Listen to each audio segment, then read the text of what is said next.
The Indo-Greek Kingdom or Greco-Indian Kingdom was a Hellenistic kingdom covering various parts of the northwest regions of the South Asia during the last 2 centuries BC and was ruled by more than 30 kings, often in conflict with each other. The kingdom was founded when the Greco-Bactrian king Demetrius invaded the subcontinent early in the 2nd century BC. The Greeks in South Asia were eventually divided from the Greco-Bactrians centered in Bactria, but the Greeks failed to establish united rule in present-day Northwest and South Asia. The most famous Indo-Greek ruler was Menander. He had his capital at Sakala in the Punjab and he successfully invaded the Ganges-Yamuna Doab. The expression, Indo-Greek Kingdom, loosely describes a number of various dynastic polities, traditionally associated with a number of regional capitals like Taxila, Pushkalavati and Sagala. Other potential centers are only hinted at, for instance.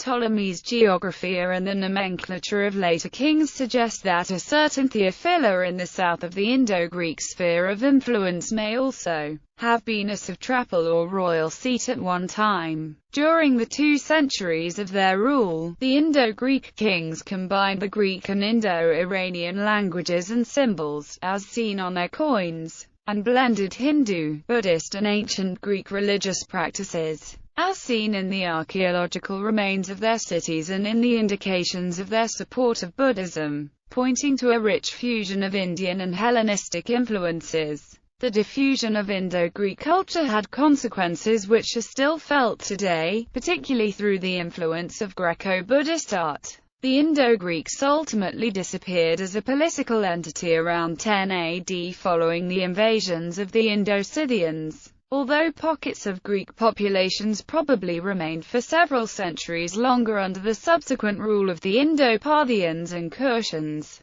Background: preliminary Greek presence in South Asia in 326 BC. Alexander the Great conquered the northwestern part of the Indian subcontinent as far as the Hyphasis River, and established satrapies and founded several settlements, including Bucephala. He turned south when his troops refused to go further east. The Indian satrapies of the Punjab were left to the rule of Porus and Taxila, who were confirmed again at the Treaty of Triparadisus in 321 BC, and remaining Greek troops in these satrapies were left under the command of General Eudemus. After 321 BC, Eudemus toppled Taxila, until he left India in 316 BC. Another general also ruled over the Greek colonies of the Indus, Pithon, son of Agenor, until his departure for Babylon in 316 BC. In 3005 BC, Seleucus I led an army to the Indus, where he encountered Chandragupta. The confrontation ended with a peace treaty, and an intermarriage agreement, meaning either a dynastic marriage or an agreement for intermarriage between Indians and Greeks.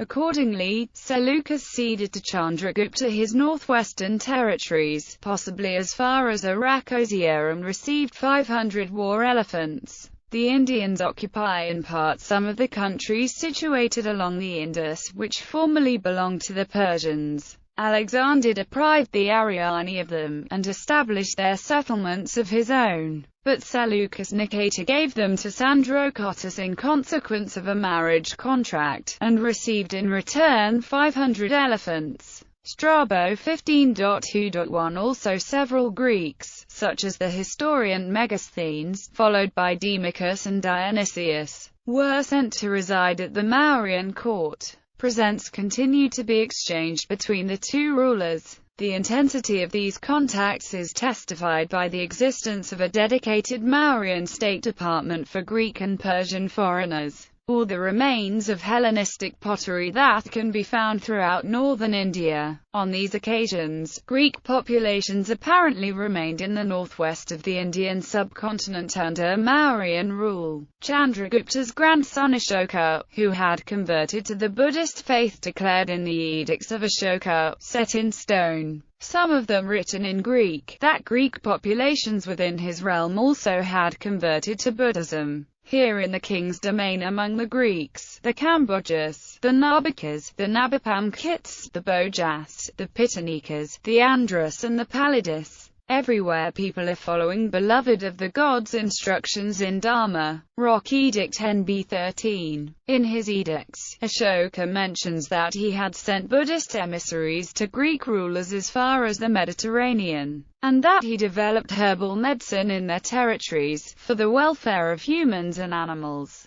The Greeks in India even seem to have played an active role in the propagation of Buddhism, as some of the emissaries of Ashoka such as Dharmaraksita, or the teacher Mahadharmaraksita, are described in Pali sources as leading Greek Buddhist monks, active in Buddhist proselytism. It is also thought that Greeks contributed to the sculptural work of the pillars of Ashoka, and more generally to the blossoming of Mauryan art.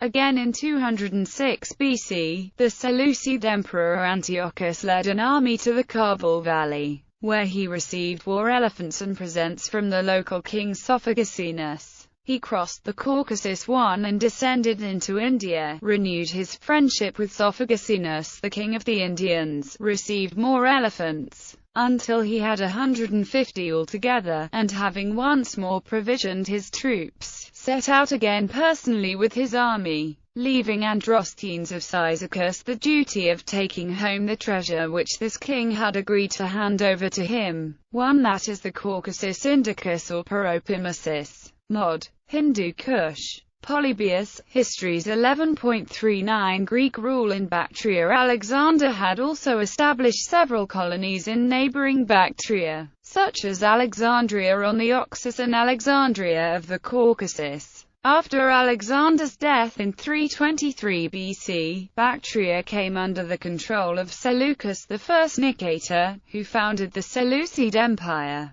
The Greco-Bactrian kingdom was founded when Diodotus I, the satrap of Bactria, seceded from the Seleucid Empire around 250 BC. The preserved ancient sources are somewhat contradictory and the exact date of Bactrian independence has not been settled. Somewhat simplified, there is a high chronology and a low chronology for Diodotus' secession. The high chronology has the advantage of explaining why the Seleucid king Antiochus II issued very few coins in Bactria, as Diodotus would have become independent there early in Antiochus' reign. On the other hand, the low chronology, from the mid-240s BC, has the advantage of connecting the secession of Diodotus I with the Third Syrian War, a catastrophic conflict for the Seleucid Empire. Diodotus, the governor of the 1,000 cities of Bactria, defected and proclaimed himself king. All the other people of the Orient followed his example and seceded from the Macedonians.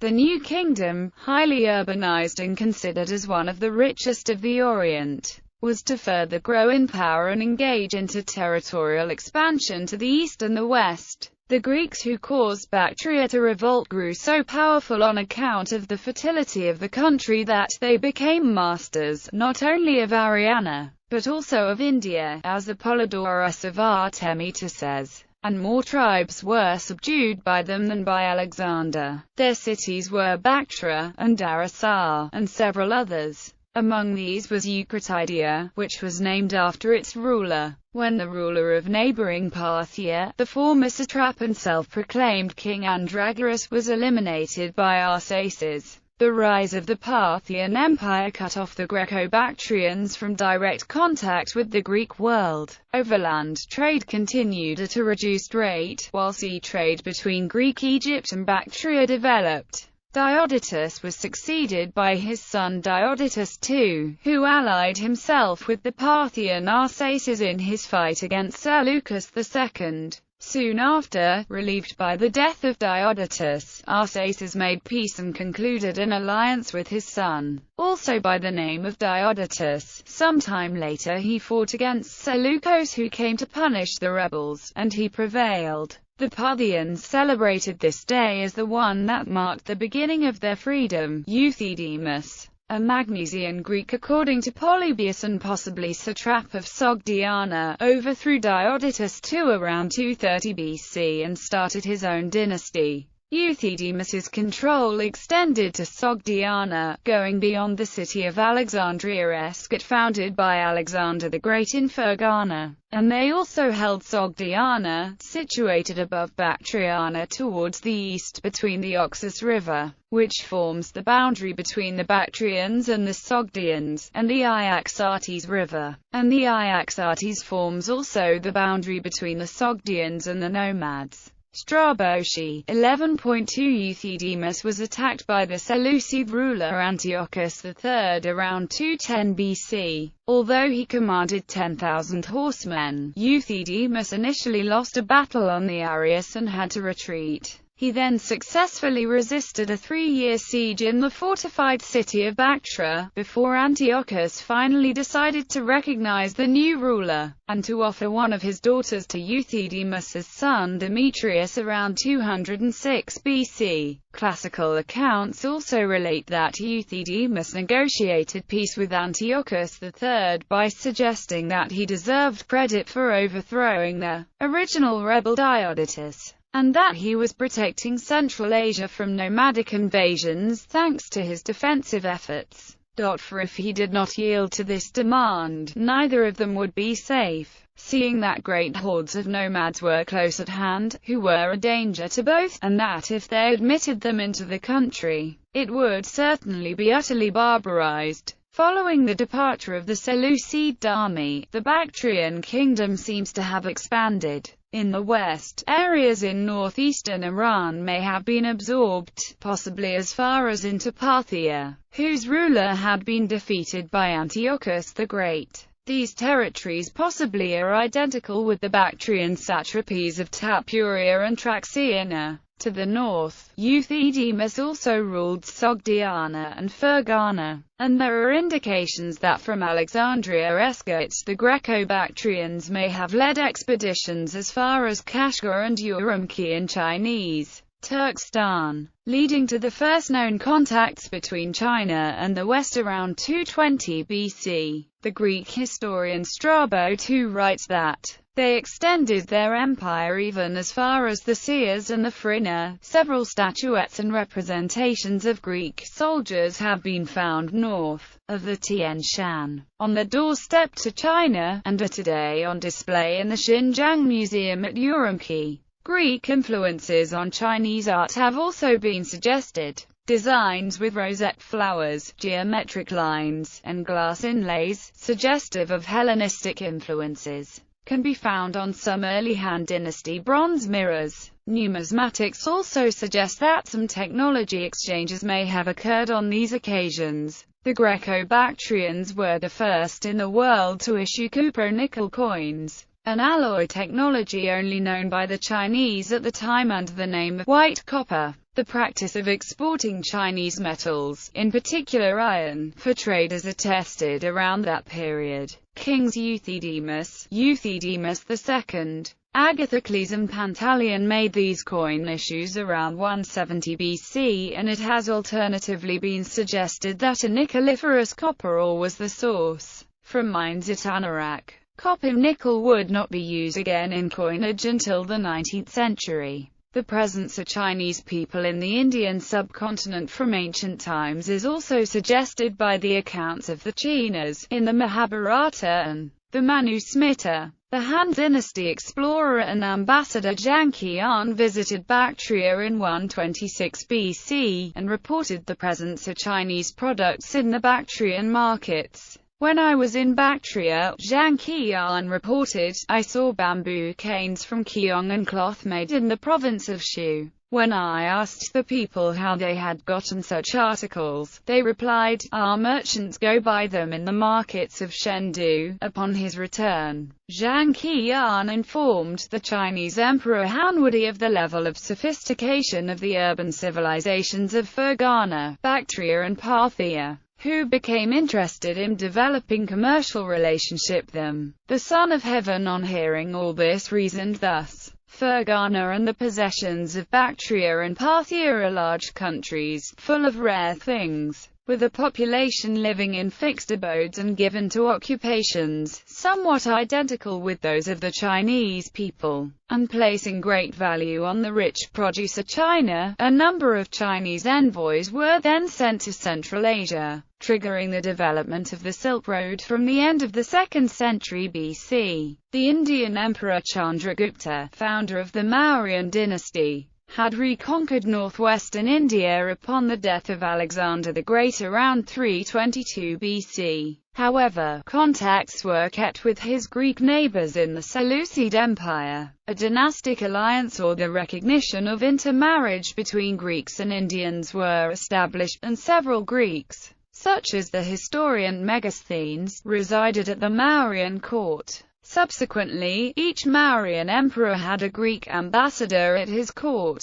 Chandragupta's grandson Ashoka converted to the Buddhist faith and became a great proselytizer in the line of the traditional Pali canon of Theravada Buddhism, directing his efforts towards the Indian and the Hellenistic worlds from around 250 BC. According to the edicts of Ashoka, set in stone, some of them written in Greek, he sent Buddhist emissaries to the Greek lands in Asia and as far as the Mediterranean. The edicts name each of the rulers of the Hellenistic world at the time. The conquest by Dharma has been won here, on the borders, and even 600 yojanas away, where the Greek king Antiochus rules. Beyond there where the 4 kings named Ptolemy, Antigonus, Magus and Alexander rule, likewise in the south among the Coles, the Pandyas, and as far as Tamrapani. Some of the Greek populations that had remained in northwestern India apparently converted to Buddhism. Here in the king's domain among the Greeks, the Kambojas, the Nabakas, the Nabapamkits, the Bojas, the Pitanikas, the Andras and the Palladis. Everywhere people are following beloved of the gods' instructions in Dharma. Furthermore, according to Pali sources, some of Ashoka's emissaries were Greek Buddhist monks, indicating close religious exchanges between the two cultures. When the Theramogalaputra, the illuminator of the religion of the conqueror, had brought the council to an end, he sent forth Theras,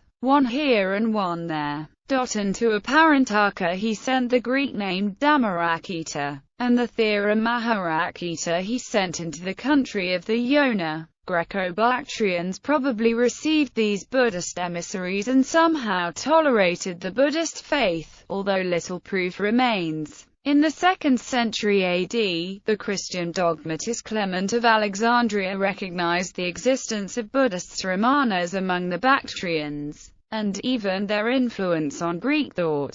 Thus philosophy, a thing of the highest utility, flourished in antiquity among the barbarians, shedding its light over the nations, and afterwards it came to Greece. First in its ranks were the prophets of the Egyptians, and the Chaldeans among the Assyrians, and the Druids among the Gauls, and the Sramanas among the Bactrians, and the philosophers of the Celts, and the Magi of the Persians, who foretold the Saviour's birth, and came into the land of Judea guided by a star. The Indian gymnosophists are also in the number, and the other barbarian philosophers. And of these there are 2 classes, some of them called Sramanas, and others Brahmins. Clement of Alexandria, the Stromata, or Miscellanies, Book 1, Chapter 15. Rise of the Shungas in India. The Maurya dynasty was overthrown around 185 BC when Pushyamitra Shunga, the commander-in-chief of Mauryan imperial forces and a Brahmin, assassinated the last of the Mauryan emperors Brihadratha. Pushyamitra Shunga then ascended the throne and established the Shunga Empire, which extended its control as far west as the Punjab. Buddhist sources, such as the Ashoka-Vardhana, mention that Pushyamitra was hostile towards Buddhists and allegedly persecuted the Buddhist faith.